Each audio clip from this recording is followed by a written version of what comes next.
বর্তমান সোসাইটির একটা মেজর প্রবলেম হচ্ছে, যদি কোনো ধরনের ঘটনা কোথাও ঘটে তাহলে সেটা ছবি তুলে অথবা ভিডিও ধারণ করে ফেসবুক অথবা সামাজিক যোগাযোগ মাধ্যমে পৌঁছে দেওয়া।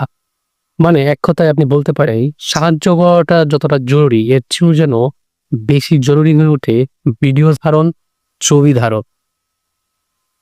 নারী ও শিশু নির্যাতন দমন আইন 2000-এর ধারা 14-তে স্পষ্টভাবে উল্লেখ আছে, যদি কোনো নারী বা কোনো শিশু কোনো ধরনের নির্যাতনের শিকার হয় তবে সেই ভিকটিমের কোনো ধরনের ছবি, কোনো ধরনের ভিডিও, কোনো ধরনের নাম ঠিকানা কোনো সংবাদপত্র বা সামাজিক যোগাযোগ মাধ্যম বা অনলাইনে প্রচার করা যাবে না।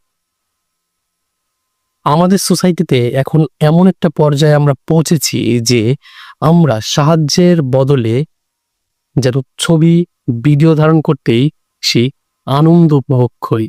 এখন যদি কেউ এই ধরনের নারী ও শিশু ভিকটিমের কোন ধরনের ছবি, ভিডিও সামাজিক যোগাযোগ মাধ্যমে প্রচার করে, তবে সে কিন্তু দণ্ডনীয় অপরাধটি করছে।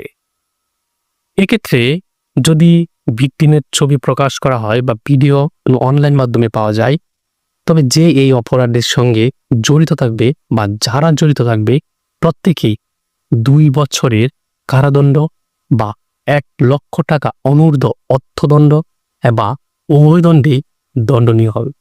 তো অবশ্যই এই বিষয়টি খেয়াল রাখবেন এবং সতর্ক থাকবেন। সুস্থ থাকুন, ভালো থাকুন এবং সচেতনতায় জীবন কাটুক। ধন্যবাদ।